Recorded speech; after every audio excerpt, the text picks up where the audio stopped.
So এখন ফারাবি এটা টক বানাইতেছে, তো এখানে আমি একটু ভিডিও করলাম। তো তো এই টকটা অনেক ঘন করে বানাইছে, আর এখানে একটু পরে মশলা দিব। তো চলেন দেখি কি কি মশলা দিই।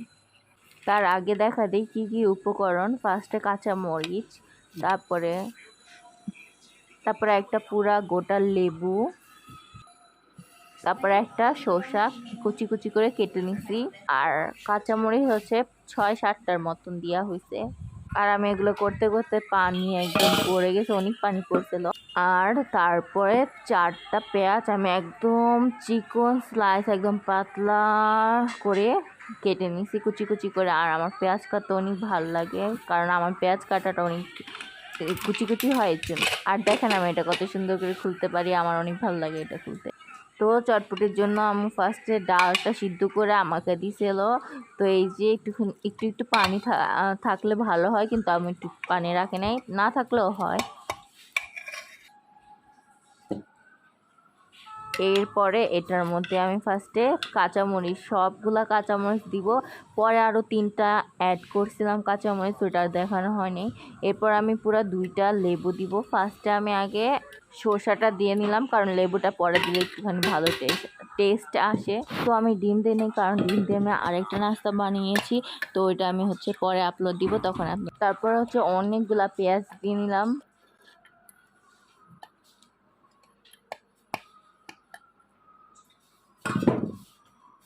এরপরে হচ্ছে কি লেবু 2 স্লাইস, 4টা স্লাইস করছি, তো 2 স্লাইস এখানে দিব, আর 2 স্লাইস হচ্ছে আমি টকের মধ্যে দিব। আর হচ্ছে টকে যে মশলা দিব এখানেও সেম মশলা দিব, আমি 2টা আলাদা আলাদা করে দিছি, তাই আমার একটু বুঝতে সুবিধা হবে এর জন্য। সো আমি অনেক দোকানদারকে দেখছি যে এভাবে গোটা তেঁতুলগুলা দেয়, তো আমিও ট্রাই করলাম। আর এগুলা দিলে একটু দোকানে দোকানে ফিল আসে। তো লেবুর নিচের অংশগুলো আছে না, ওই অংশগুলো আমি একদম কুচি কুচি কুচি করে কেটে পরে ওখানে দিছি, তাই একটু টেস্টটা একটু ভালো আসে। এরপরে হচ্ছে কি আমি দিয়ে নিলাম। আর ফারাবি ফেস না দেখালে তো ভিডিও কমপ্লিট হয় না। এটা জানি আম্মুর কি একটা মশলা, ওটা আমি দিয়ে নিলাম চটপটির জন্যই। এরপরে হচ্ছে ধনিয়ার জিরা গুঁড়া আর কি ওটা দিলাম। তো গুঁড়া মরিচ দিয়ে নিলাম, আর লাইটের কারণে এমন কালার আসছে। এরপরে সল্টেস লবণ দিয়ে নিলাম, কারণ বেশি সল্টেস লবণ দিইনি, কি যেন একটা হয় জন্য দিইনি। তারপর অনেক পরিমাণে চিনি দিলাম, 2 চামচ মানে চিনি দিছি। এরপরে টকের মধ্যে দিব 5 চামচ চিনি, পরে আবার অ্যাড করছি, ওটা দেখানো হয় নাই।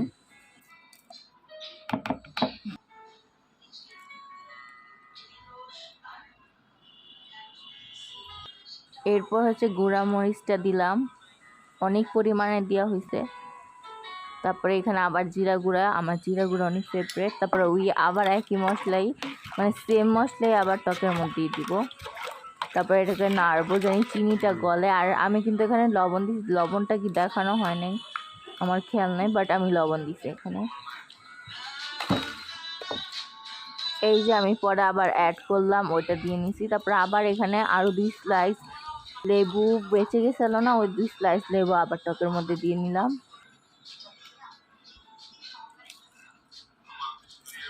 এরপরে আমি এই টকটা হচ্ছে কি এরপরে টকটা চটপটির মধ্যে দিয়ে দিব, দেওয়ার পরে নাড়বো। আর লাস্টে আমি ভিডিও করতে পারিনি, কেন জানি মাথা থেকে একদম পুরো চলেই গেছিলো যে আমার ভিডিও করা আছে, তাই আমি আর করতে পারিনি। কিন্তু টেস্ট এত মজা, খুব পরিমাণের ইয়াম্মি ছিল। আমি স্লোমো করতে করতে পরে ভিডিও আর কন্টিনিউ করতে পারিনি। আর বাকি যে টকটা ছিল ওই টকটা দিয়ে নিলাম, দেওয়ার পর এখন এটাকে নাড়বো। তো এখন কিন্তু আরেকটা ভিডিও করতেছে, ওটা এখন বলবো না, কিন্তু এটা আরেকটা ভিডিও, এটা কালকে আপলোড দিব।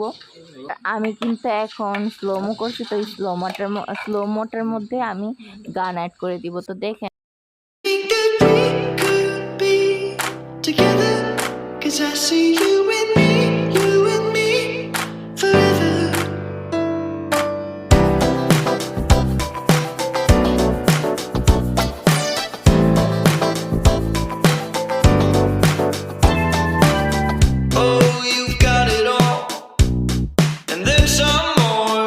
I'm like, oh my God, what am I waiting for?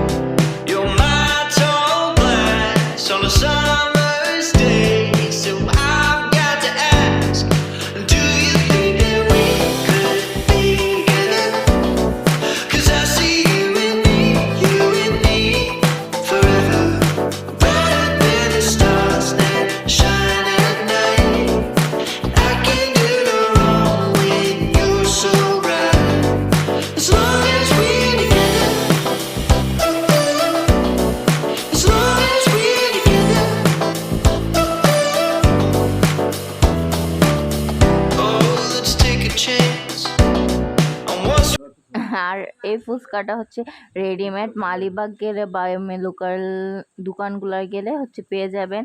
আর এটার দাম হচ্ছে মানে 250 এরকম। তারপরে হচ্ছে এটার মধ্যে আমি ফুচকাগুলো ছেড়ে দিলাম, আর তেল কিন্তু অনেক পরিমাণে গরম হতে হবে। এরপরে আমার ফুচকা বানানো শেষ, আর এখন দেখেন কত সুন্দর ফুলে যায়। তো কন্টিনিউ করেন। Bye bye, tata. আবার পরে আরেকটা রেসিপি নিয়ে আসবো। Bye bye.